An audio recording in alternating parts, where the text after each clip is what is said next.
Leksjon 1. Skoleminner. Jeg klapper dem alltid sammen for å få krittstøvet ut av dem. Det er et klassisk trekk. Det minner meg om skoletiden vår. Ja. Vennene mine og jeg gikk hjem sammen etter timen. Og vi snakker om hva vi gjorde i løpet av dagen. Det var så morsomme samtaler, fylt med latter. Jeg savner de bekymringsløse øyeblikkene da alt føltes enkelt. Jeg også. Det er fint å mimre om barndomsopplevelsene våre. Definitivt. De vennskapene formet hvem vi er i dag. La oss sørge for å holde disse forbindelsene i live. Leksjon 2. Positiv reise. Nøyaktig. La oss beholde en positiv tankegang og nyte flyturen. Jeg er helt enig. En god holdning gjør turen morsommere. Ja, og å fokusere på eventyret fremover kan være spennende. I tillegg hjelper det å distrahere fra eventuelle bekymringer eller forsinkelser. Absolutt. Jeg prøver alltid å tenke på de morsomme opplevelsene som venter på oss. Ja, og de nye stedene vi vil oppdage sammen. Det er det reise handler om, å utforske og lage minner. Jeg gleder meg til å se hva denne reisen har i vente for oss. Jeg også. La oss omfavne reisen og nyte hvert øyeblikk. Leksjon 3. Stilig sikkerhet. Definitivt. Vi har hjelmer i ulike stiler og farger. Det er kjempebra. Det er viktig å holde sikkerheten morsom og stilig. Ja, alle ønsker å se bra ut mens de holder seg beskyttet. Nøyaktig. I tillegg oppmuntrer det folk til å bruke dem oftere. Jeg er enig. Jo mer tiltalende de er, jo mer sannsynlig vil de bli brukt. Vi bør definitivt vise frem alle alternativene vi har. Ja, la oss sørge for at alle vet at de kan finne den perfekte passformen. Jeg er glad for å hjelpe alle med å velge en hjelm de elsker. Sammen kan vi fremme sikkerhet samtidig som vi holder den moteriktig. Leksjon 4. Ekstremt vær. Det er en av de største byene i verden, med temperaturer som når minus 40 grader Celsius. Det er utrolig. Jeg kan ikke forestille meg å leve under så ekstreme forhold. Ja, det krever en spesiell form for motstandskraft for å trives i det klimaet. Absolutt. Folk må være godt forberedt på kulden. De må definitivt legge seg i lag og holde seg varme. Jeg beundrer de som kan takle så harde vintre.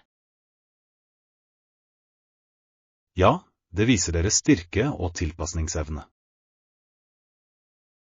Jeg lurer på hvilke aktiviteter de liker i vintermånedene.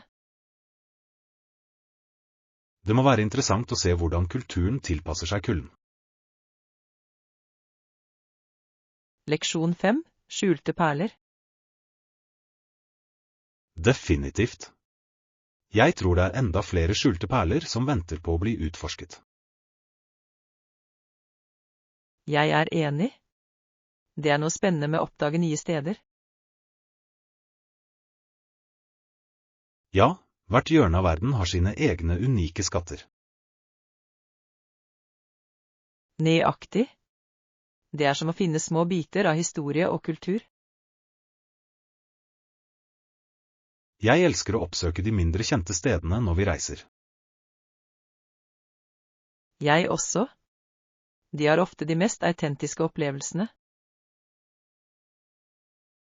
La oss lage en liste over steder vi ønsker å besøke neste gang. Flott idé. Jeg kan ikke vente med å avdekke flere skjulte perler sammen. Ja, det er alltid bedre å utforske med en ledsager. Leksjon 6, øyutforskning. Hvordan bestemte du deg for å besøke akkurat den øya? Jeg ønsket å utforske et sted utenfor allfarvei. Det høres eventyrlig ut. Hva håper du å finne der? Jeg var på utkikk etter unike landskap og lokal kultur. Det er de beste grunnene til å velge et reisemål. Ja, jeg elsker å fordype meg i nye opplevelser. Jeg gleder meg til å høre alt om eventyrene dine der. Definitivt.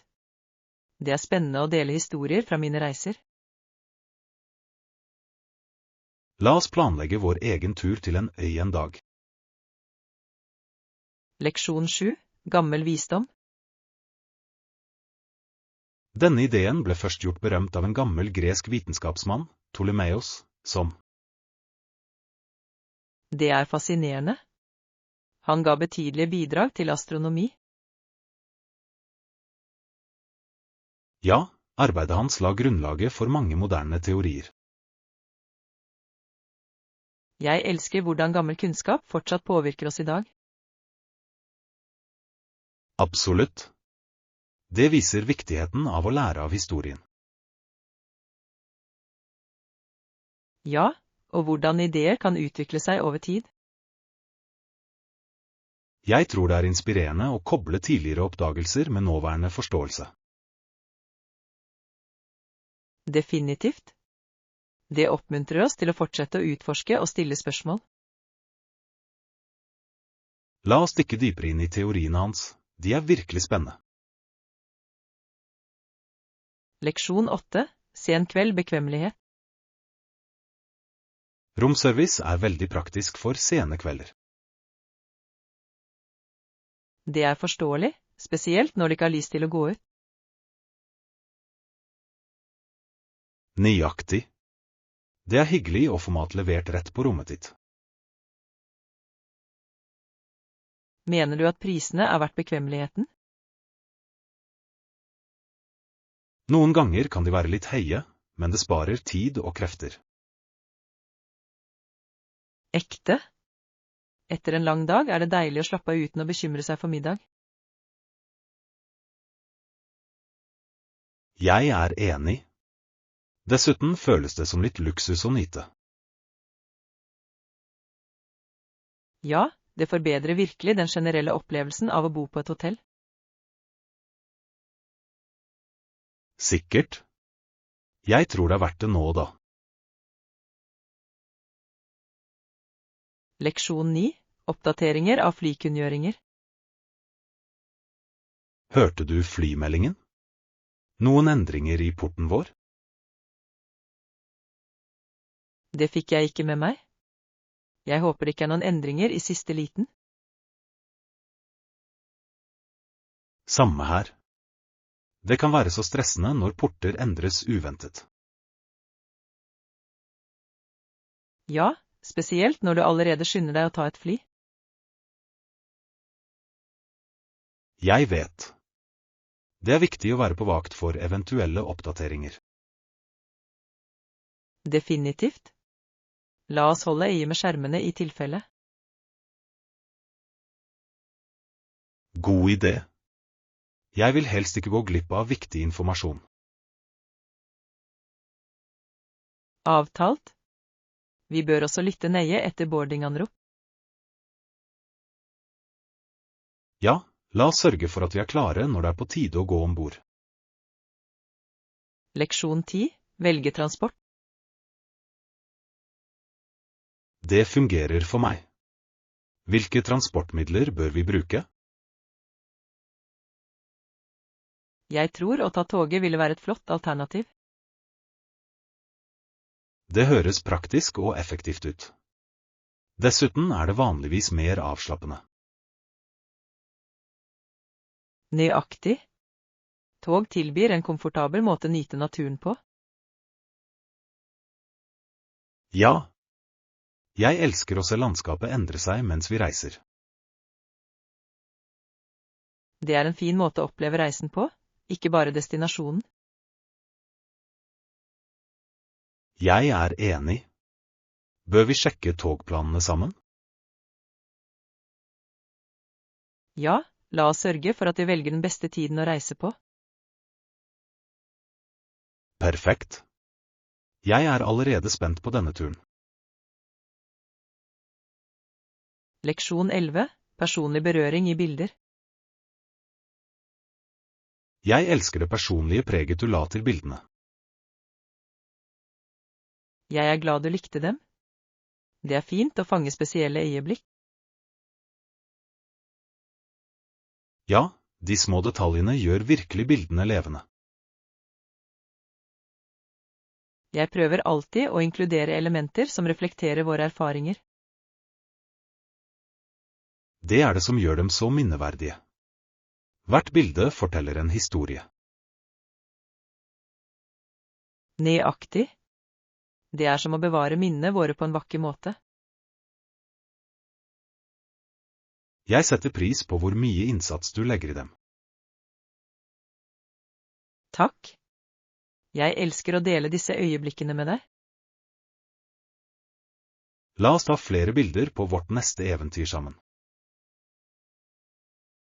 Leksjon 12. Legebesøk. Jeg hadde vondt i halsen og feber forrige uke. Å nei. Det høres ubehagelig ut. Gikk du til legen? Ja, mamma tok meg med til legen da vi kom dit. Det var en god idé. Det er alltid best å bli sjekket ut. Jeg er enig. Legen var veldig hjelpsom og ga meg litt medisin. Jeg er glad for å høre det. Har det hjulpet deg til å føle deg bedre? Ja, heldigvis.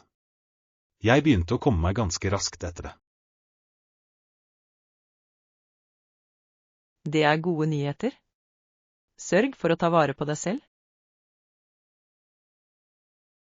Jeg vil. Jeg lærte viktigheten av å lytte til kroppen min. Leksjon 13. Miljøbevissthet. Folk blir mer bevisst deres miljøpåvirkning. Ja, det er oppmuntrende å se flere individer ta grep. Har du sett den økende interessen for bærekraftig praksis? Absolutt. Flere mennesker tar i bruk miljøvennlige vaner i disse dager. Det er en positiv trend. Hver lille innsats hjelper planeten vår. Jeg er enig. Enkle endringer kan gjøre en betydelig forskjell over tid. Ja, som å redusere plastbruken og resirkulere mer ansvarlig. Nøyaktig. Det er inspirerende å se samfunn komme sammen for denne saken. La oss fortsette å støtte denne innsatsen i hverdagen vår. Leksjon 14. Amerikanske verdier. Amerikas tro på frihet og demokrati har formet historien. Det er sant. Det har vært en betydelig del av den nasjonale identiteten. Ja, gjennom store deler av forrige århundre ble disse verdiene testet. Absolutt. Mange bevegelser har dukket opp for å opprettholde disse prinsippene.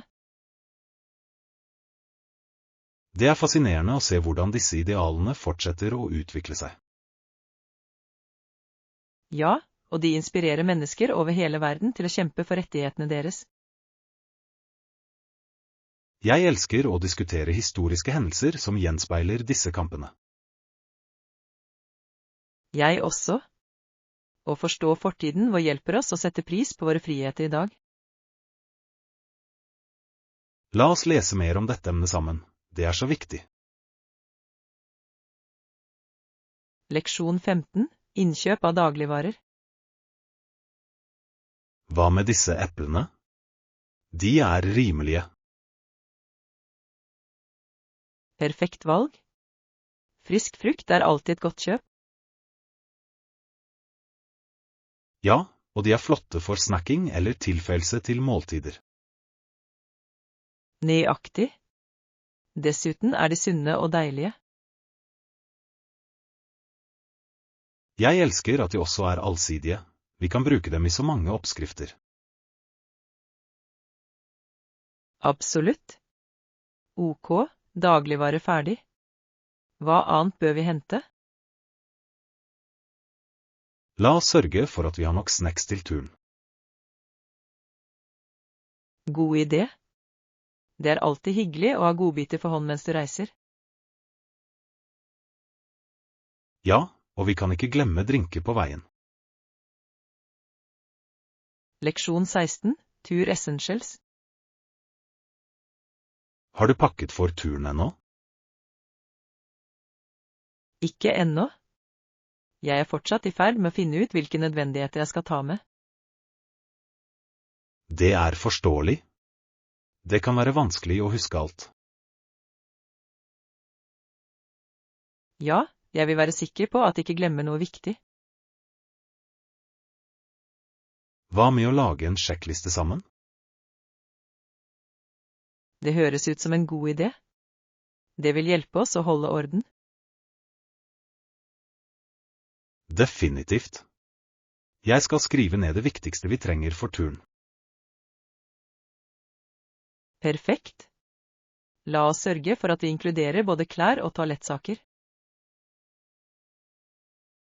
Ja, og vi bør vurdere eventuelle spesielle elementer for planlagte aktiviteter. Leksjon 17. Mississippi-elven. Mississippi-elven begynner i åsene i det nordlige Minnesota.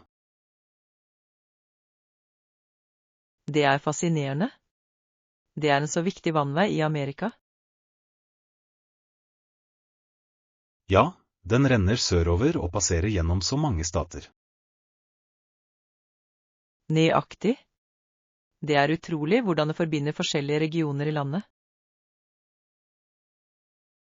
Jeg elsker hvordan det har spilt en viktig rolle i historie og handel. Ja, det har vært viktig for handel og transport i århundrer. Å utforske historien kan gi innsikt i USAs utvikling. Jeg vil gjerne lære mer om elvens innvirkning over tid. Flott idé. La oss forske på historien sammen. Det blir hyggelig. Leksjon 18. Rettssystemer. Et annet viktig trekk ved rettssystemene i de fleste engelsktalende land er at siktede individer har rettigheter.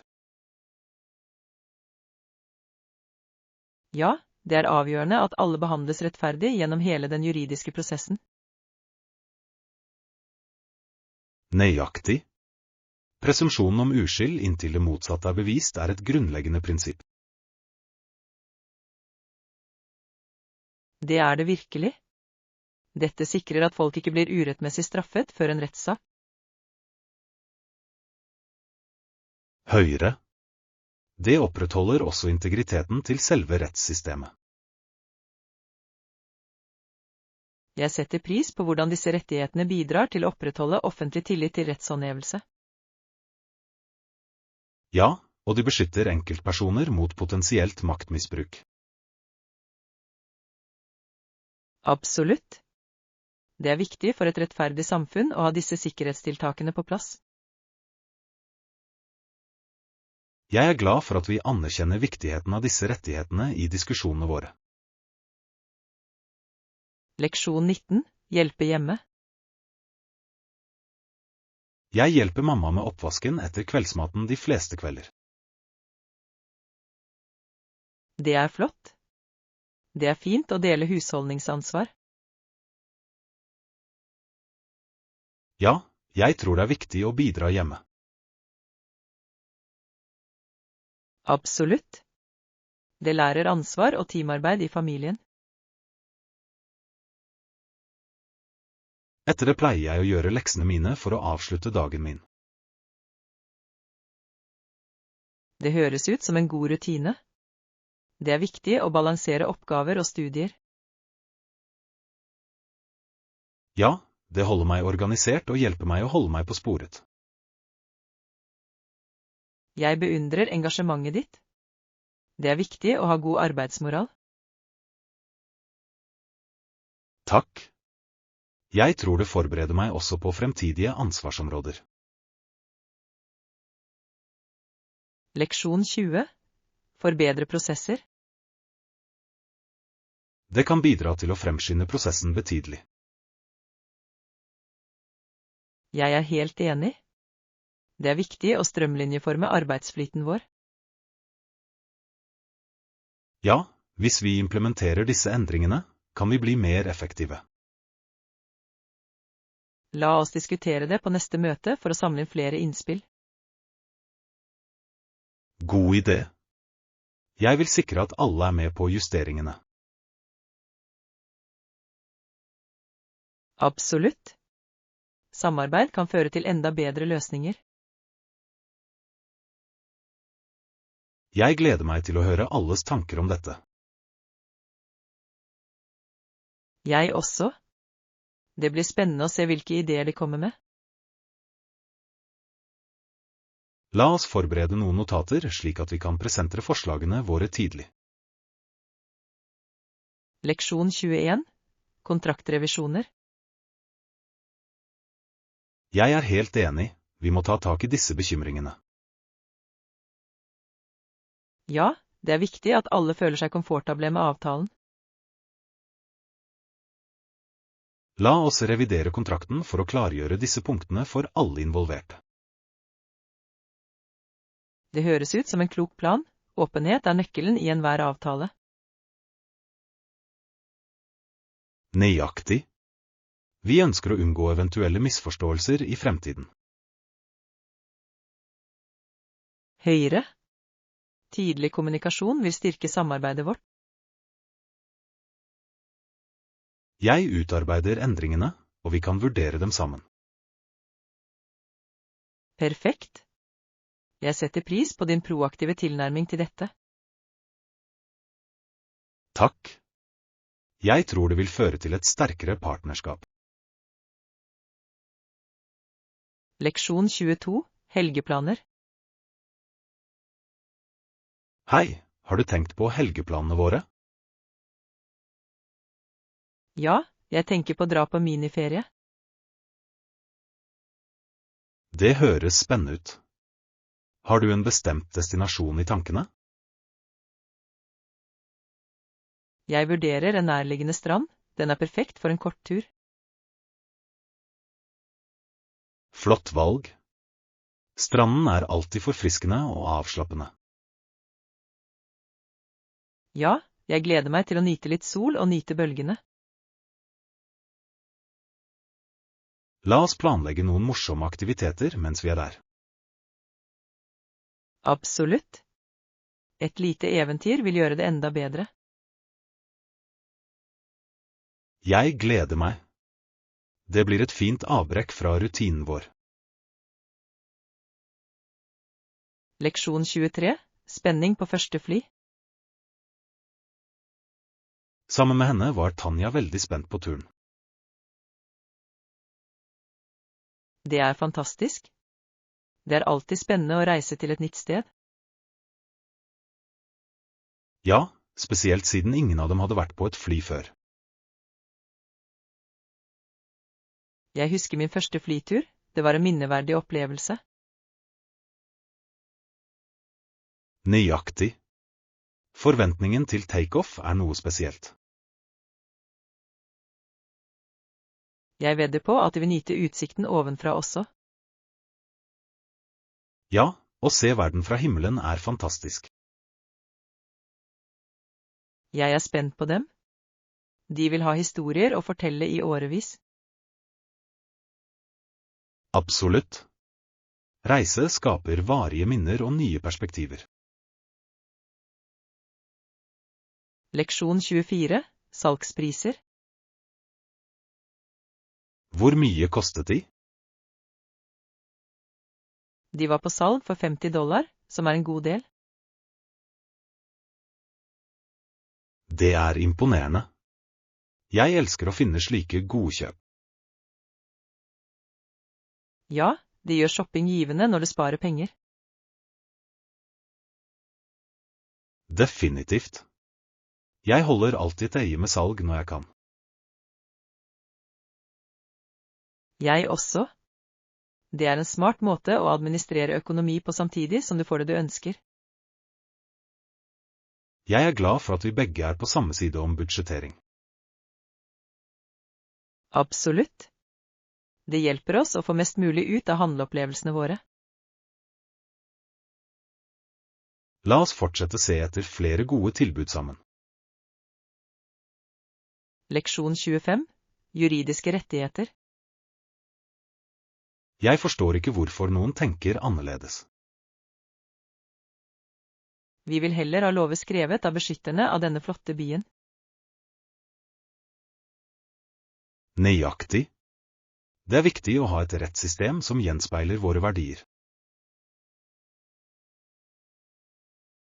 Ja, lokale innspill kan føre til mer relevante og effektive lover. Det er avgjørende for samfunnet å føle seg representert i juridiske spørsmål. Absolutt. Alle bør ha en stemme i utformingen av lovene som styrer dem. Jeg mener det oppmuntrer til tillit til rettssystemet. Nøyaktig. En sterk forbindelse mellom fellesskapet og dets lover er avgjørende. La oss fortsette å diskutere hvordan vi skal gå inn for disse endringene. Leksjon 26. Sin og justeringer. Absolutt. Vi kan ikke miste synet vårt mens vi gjør justeringer. Ja, det er viktig å holde fokus på våre langsiktige mål. Nøyaktig. Endringer bør styrke vårt overordnede oppdrag, ikke distrahere fra det. Jeg er helt enig. Det handler om å finne den rette balansen. Høyre. Fleksibilitet er viktig, men det er også å være tro mot våre kjerneverdier. La oss ha det i bakhodet når vi navigerer gjennom disse endringene. Ja, jeg er sikker på at vi kan gjøre begge deler effektivt. Absolutt. Vår visjon vil lede oss gjennom eventuelle justeringer vi trenger å gjøre. Sammen kan vi sikre at våre mål forblir oppnåelige. Leksjon 27. Biinnsikt. Byer innenfor disse regionene er fascinerende og mangfoldige. Ja, steder som Bangkok og Ho Chi Minh-byen har rike kulturer. Jeg elsker hvordan hver by har sin egen unike karakter og historie. Nøyaktig. Blandingen av tradisjon og modernitet er fengslende. Ja, og matscenen i disse byene er utrolig. Absolutt. Gatemat der er et must prøve for alle besøkende. Jeg kan ikke vente med å utforske de pulserende lokale markedene. Ikke jeg heller. Det blir et eventyr fylt med nye smaker og opplevelser. La oss planlegge en tur for å oppdage alt disse byene har å tilby. Leksjon 28. Skap din plass. Nøyaktig. Det handler om å skape et rom som reflekterer ditt nåværende jeg og dine behov. Jeg er helt enig. Omgivelsene våre skal inspirere og støtte oss. Ja, når et rom føles personlig, kan det forbedre vårt velvære. Absolutt. Jeg elsker ideen om å inkludere elementer som representerer hvem vi er. Det gjør en stor forskjell i hvordan vi har det i det miljøet. Jeg tror det også kan motivere oss til å bli mer produktive og kreative. Ja, å ha et rom som resonerer med oss kan vekke inspirasjon. La oss brainstorme måter å personliggjøre rommene våre enda mer. Flott idé. Jeg er spent på å se hva vi kan finne på sammen. Leksjon 29. Naturlige kilder. Visste du at hvis overflatebergarten er myk eller porøs, kan varmt vann boble opp som en kilde? Det er virkelig interessant. Jeg har alltid vært fascinert av naturlige kilder. Ja, de kan skape vakre landskap og unike økosystemer. Absolutt. Måten vannet renner på kan være fascinerende. Jeg elsker hvordan de ofte tiltrekker seg dyreliv og planter som trives under disse forholdene. Ja, det er som en skjult skatt i naturen som venter på å bli oppdaget. Nøyaktig. Å utforske disse områdene kan være en så givende opplevelse. Jeg er enig. La oss planlegge en tur for å besøke en naturlig kilde en gang. Det høres perfekt ut. Jeg gleder meg til å se en på nært hold. Leksjon 30. Online shoppingtrender. Har du lagt merke til den økende populariteten til netthandel i det siste? Definitivt. Flere og flere velger å handle hjemmefra. Det er praktisk, spesielt med travle timeplaner og de forskjellige tilgjengelige alternativene.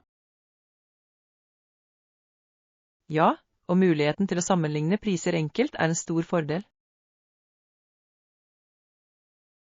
Jeg er enig. Det er spennende å finne tilbud uten å måtte forlate huset. I tillegg hjelper online anmeldelser oss med å ta informerte valg før de kjøper. Nøyaktig. Det har forandret måten vi handler på så mange måter. Jeg lurer på hvordan tradisjonelle butikker vil tilpasse seg denne trenden. Det er et godt spørsmål. De må innovere for å holde seg konkurransedyktige. Leksjon 31. Drømmer og arbeid. Det er sant. Vår historie har blitt bygget på slike drømmer og arbeid. Ja, og med våre drømmer baner vi vei for fremtidige generasjoner. Absolutt. Det harde arbeidet og ambisjonene til de før oss inspirerer oss. Jeg elsker hvordan drømmer kan forme samfunn og drive fremgang. Ja, hver prestasjon er et vitnesbyrd om utholdenhet og visjon.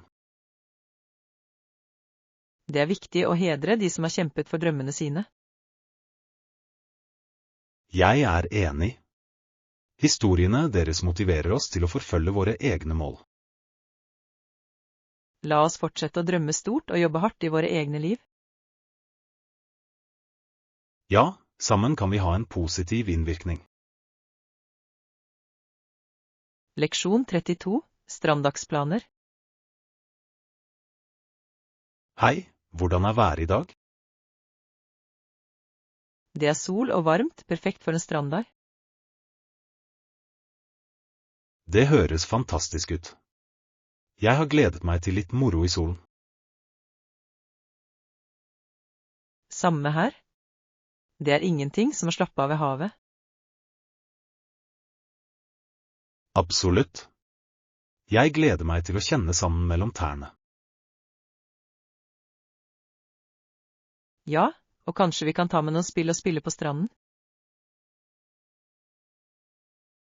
Flott idé. Det vil gjøre dagen enda morsommere. La oss også pakke en piknik. Strandmat smaker alltid bedre. Avtalt.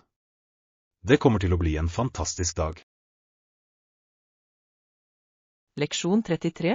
Betydning av markedsundersøkelser. Hva synes du om markedsundersøkelser? Jeg tror det er avgjørende for å forstå kundenes behov og preferanser. Absolutt. Det hjelper bedrifter med å skreddersy produktene sine effektivt. Ja, og det kan gi innsikt i nye trender i markedet. Nøyaktig. Bedrifter som investerer i forskning har ofte et konkurransefortrinn. Jeg er enig. Det former deres strategier og forbedrer kundetilfredsheten. I tillegg hjelper det med å identifisere potensielle utfordringer tidlig. Ja, proaktive tiltak kan utgjøre en stor forskjell i suksess. La oss utforske mer om effektive markedsundersøkelsesmetoder. Leksjon 34. Intervjurefleksjoner. Stor. Så hvordan føler du deg generelt om intervjuet? Jeg føler meg ganske bra med det, faktisk. Jeg tror jeg svarte godt på de fleste spørsmålene. Det er fantastisk. Selvtillit kan utgjøre en stor forskjell i intervjuer. Ja, og jeg prøvde å holde meg avslappet, noe som hjalp meg til å tenke klart. Det er en smart tilnærming. Følte du deg forberedt på den typen spørsmål de stilte? Stort sett. Jeg hadde øvd på noen vanlige spørsmål på forhånd. Det er en flott strategi. Det hjelper alltid å være klar for hva som helst. Nøyaktig. Nå må jeg bare vente på deres svar. Jeg er sikker på at du snart vil høre gode nyheter. Leksjon 35. Busstider. De kommer vanligvis hvert 15 minutter i løpet av dagen. Perfekt. Er det en bussrute vi kan sjekke? Ja, det er en digital skjerm som viser de neste ankomstene. Det er praktisk. Det gjør planleggingen av turen enklere. Sikkert. Å kjenne til timeplanen hjelper oss å unngå lange ventetider. Nøyaktig. Jeg foretrekker å være i tide og ikke gå glipp av bussen. Samme her. La oss holde øye med det mens vi venter.